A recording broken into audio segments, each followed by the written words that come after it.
What's going on, people? Welcome to another episode of the Natty News Daily podcast. We've got a very, very special guest. Not his first appearance on the podcast, but a special one because he is days away from WNBF Worlds. Mr. Dirk Emmerich, how you doing, my man?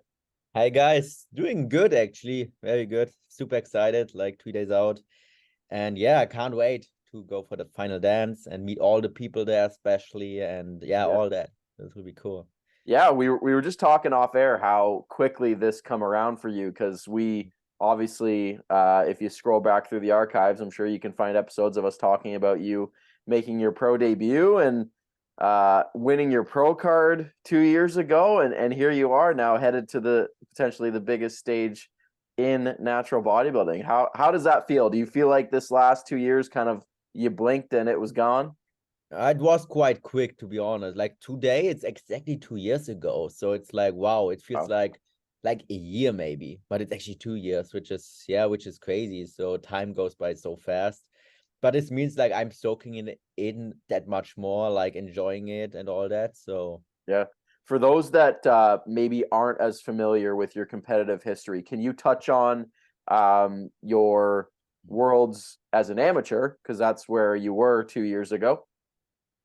yeah, so 2 years ago as an amateur, I competed like that was my first time prepping. So the first time got a little bit of controversy with like being ready too early, like out of Yeah, yeah, nowhere and all that. And then I had like the final competition at Worlds where I won like the my class, then the overall, and also like my WNBF Pro card, which yeah, was such an amazing thing, especially to end the season, right? Like yeah, that was for like sure. unbelievable. I think moments like that are huge when you experience Yeah, them. Yeah. yeah. So for those listening, obviously in his rookie season, took the amateur overall at Worlds and turning pro. So that speaks to the quality of physique, my friend. Thank you, man. Thank you. So, and I'm very happy with the progress from 2021 to now. So, Yep.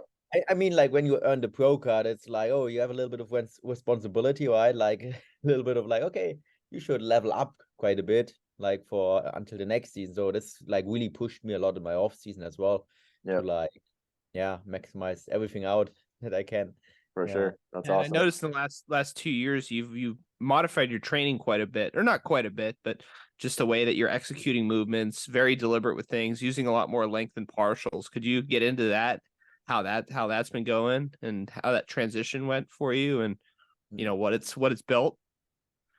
Oh, yeah, like I honestly have to say, I think this gave me like a lot of the progress came from that by changing like the training style a little bit, but mostly also because I stay injury free with that. Before I got quite a bit of injuries, and it was often the case by hey, like a little bit of ego lifting, using too much load and all that. And by this, I just try to maximize like the lightest load out that I can possibly lift, basically, while staying healthy and yeah, getting great amount of like stimulation in at the same time. So yeah, that was like a big change in the off season because I did it during my last prep.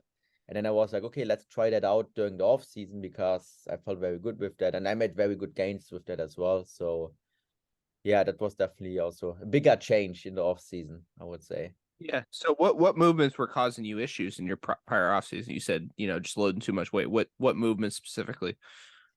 Oh, specifically, I would say like everywhere where I can use a lot of load. So it would be like an RDL, for instance. Back in the days, also squats, but I don't do them anymore.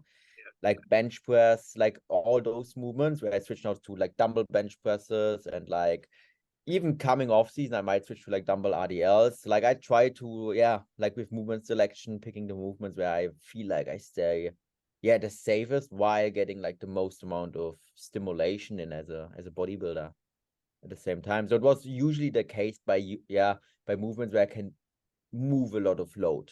Yeah. And Yeah. you're using a bit more dumbbells over barbells, it seems like, because I mean, in general, the movements themselves are pretty similar. You're still doing your dumbbell RDLs, and I believe you're doing dumbbell pressing. Is that kind of Yeah, a lot of the shifting to? Yeah, yeah, that's definitely a big thing.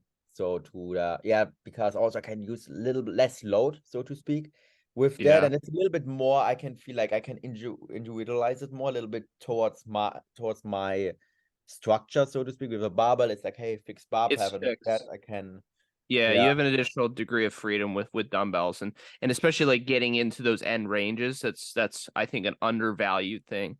It's more actually lengthy easier to by get it. into those like really lengthened ranges with the more degrees of freedom compared to like a machine, right? I Even agree, so, yeah. which yeah, that's pretty interesting. It's cool stuff. Yeah.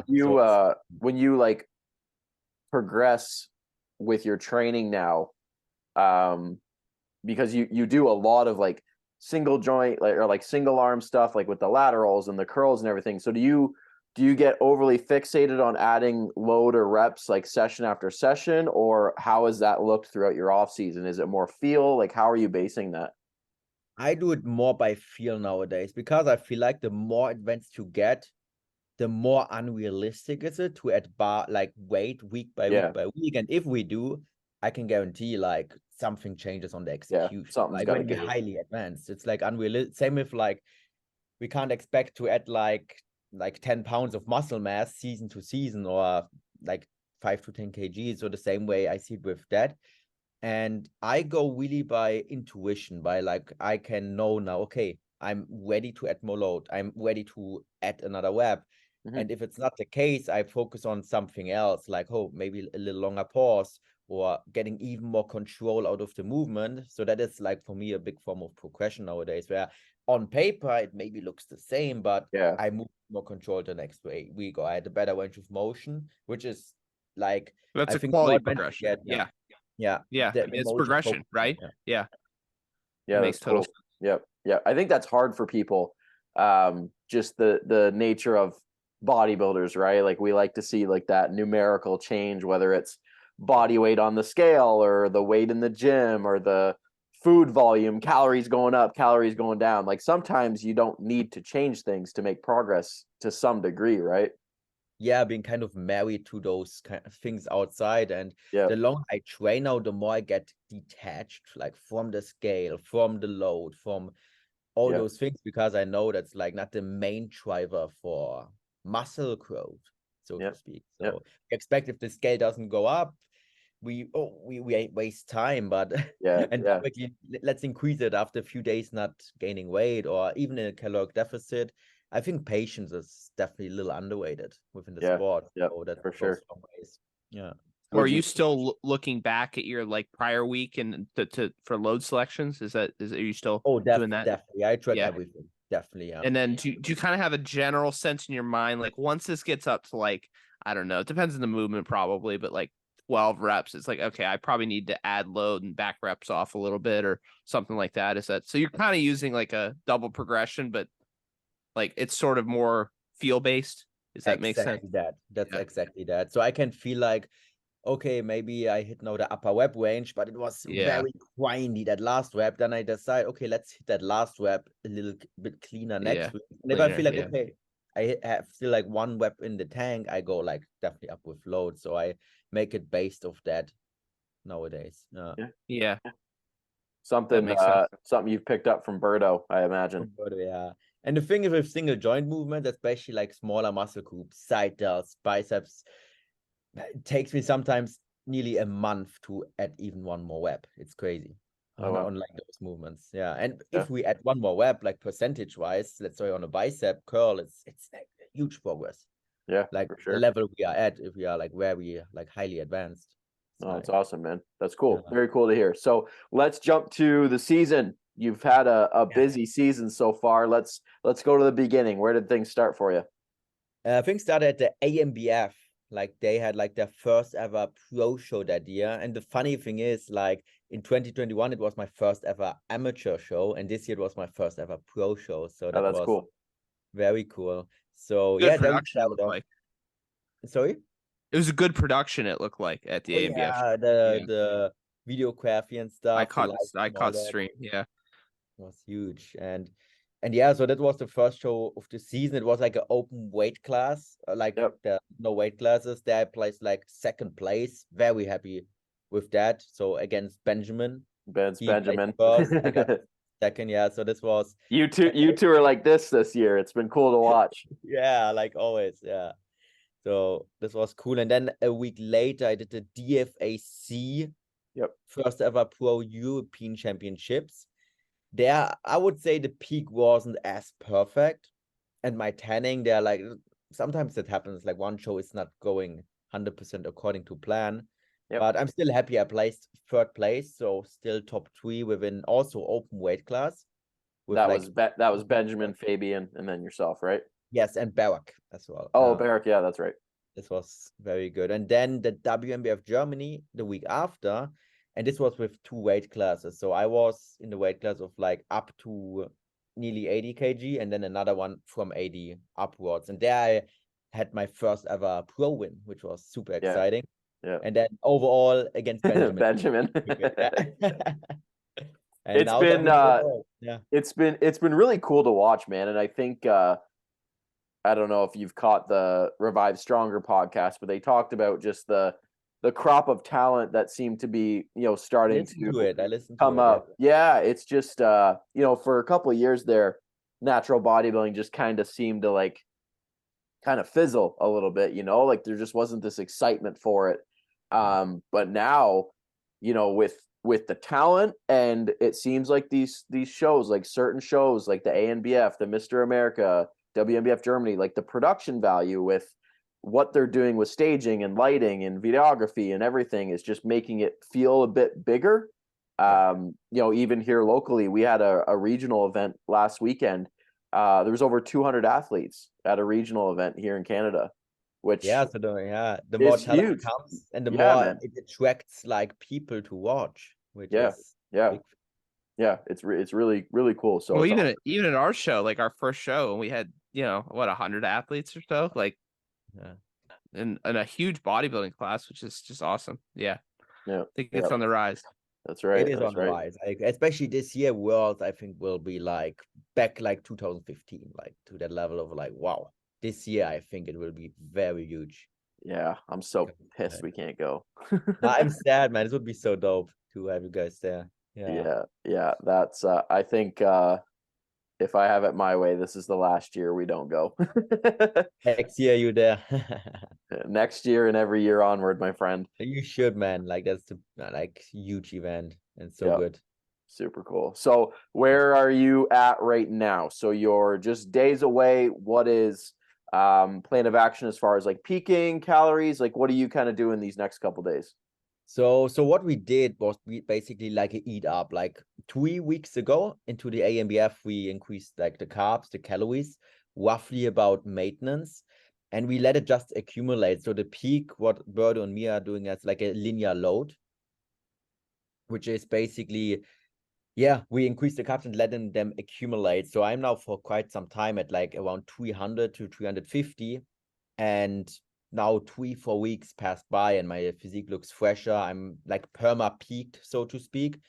And now my physique is even more adjusted. So now we're getting up to like 350 for the final days to like get that extra bit of fullness in while keeping the dryness. So that is in regards to the carbs, the calories, and then tracking the sodium, my water intake roughly. And that's the mostly it. How much water are you doing? Like 5 liters. Okay.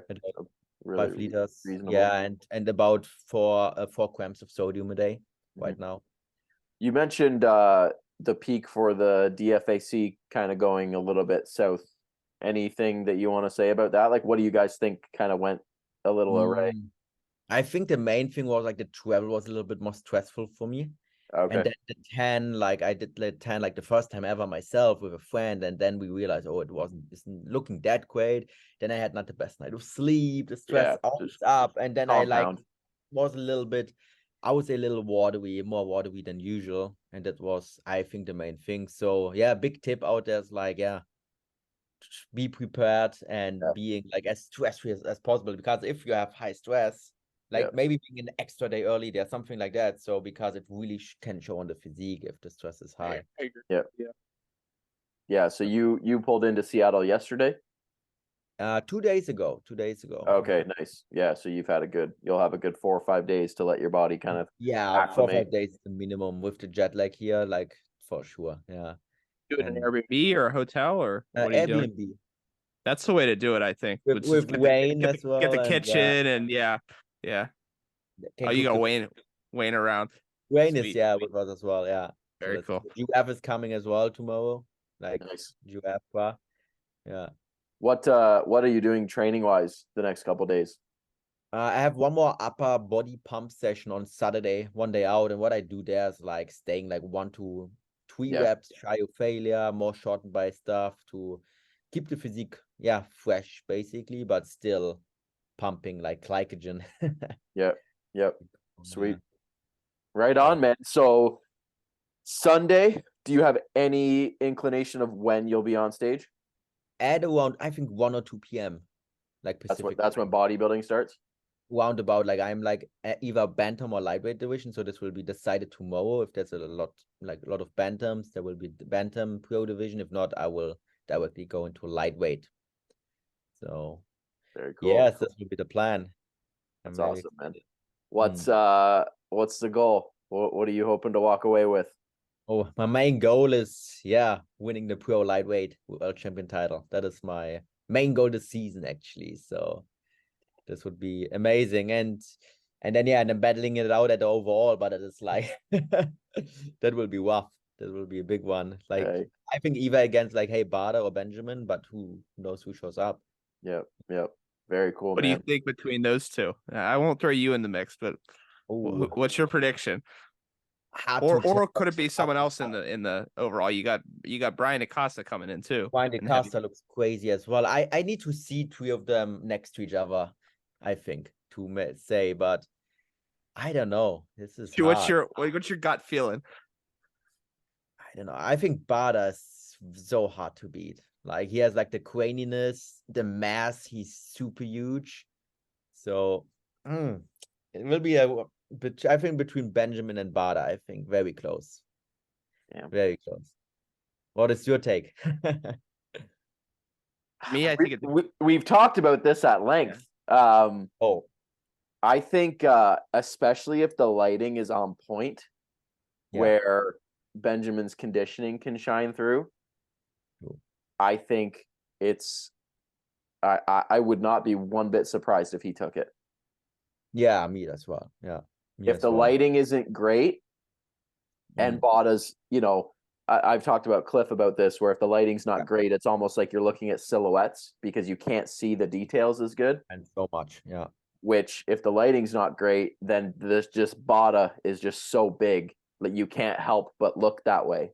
You can't outmuscle him. You can't outmuscle him. So there's situations where it could go either way. So we'll just have to sit back and see. But I very much look forward to you fighting for that win, man. I can't wait to watch.